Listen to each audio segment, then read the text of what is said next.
ঢাকার কেরানীগঞ্জের বুড়িগঙ্গা নদীর তীরে দখল করে গড়ে ওঠা এক সময়ের প্রভাবশালী রাজনৈতিক ব্যক্তিত্বের বাংলো বাড়ি অবশেষে ভেঙে ফেলা হলো। আজ 20 আগস্ট সকালে বাংলাদেশ অভ্যন্তরীণ নৌ পরিবহন কর্তৃপক্ষ BIWTA এ অভিযান পরিচালনা করে। স্থানীয়রা বলছেন, প্রায় 2 একর নদীর জমি দখল করে সাবেক বিদ্যুৎ, জ্বালানি ও খনিজ সম্পদ প্রতিমন্ত্রী নসরুল হামিদের এই বাংলো বাড়ি তৈরি হয়েছিল। আজকের অভিযানে সীমানা প্রাচীর থেকে শুরু করে ভেতরের স্থাপনাগুলো ভেঙে ফেলা হয়।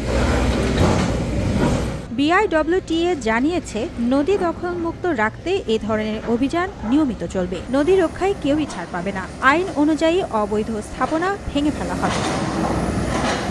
এদিকে এলাকাবাসীর মতে, দীর্ঘদিন ধরে নদীর জমি দখল করে থাকা এই বাংলো বাড়ি ভাঙা হয়েছে দেখে সাধারণ মানুষের মধ্যে স্বস্তি নেমে এসেছে। কারণ বুড়িগঙ্গা বাঁচানো মানে ঢাকার প্রাণ বাঁচানো।